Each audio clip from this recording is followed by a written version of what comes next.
মানে জনসংখ্যা সমাধান ফাউণ্ডেশ্যন, জনসংখ্যা সমাধান ফাউণ্ডেশ্যন এইটোৱে কি কৰে, এইটো এটা পিৰিয়ডলৈ যেতিয়ালৈকে ভাৰত চৰকাৰে জনসংখ্যা 2 চাইল্ড পলিচি মানে 2টা সন্তানক সুবিধা দিব লাগে আৰু চাকৰি বাকৰিৰ ক্ষেত্ৰত, শিক্ষাৰ ক্ষেত্ৰত, সকলো অধিকাৰৰ ক্ষেত্ৰত 2জন ল'ৰা ছোৱালী থকা সকলক প্ৰাধান্য দিব লাগে।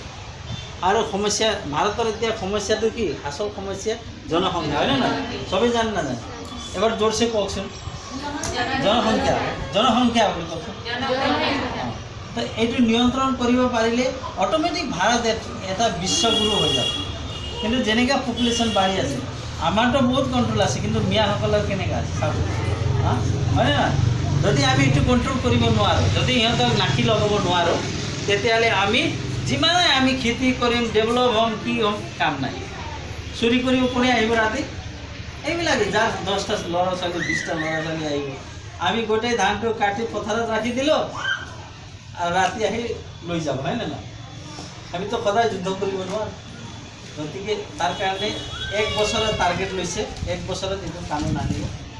আমি তাৰ কাৰণে এটা জাগৰণ আনিব লাগিব। এইটো বেলেগ মানুহ বহুত ওলাব, এইটো মই জাষ্ট অলপমান অৱগত কৰিছোঁ। আৰু এতিয়া যিহেতু আমাৰ য়োগা কৰিব দিছে না, এতিয়া আপোনালোকে কণ্টিনিউ ৰাখক। এইখিনি কৈ বৰ বিশেষ মই নকওঁ।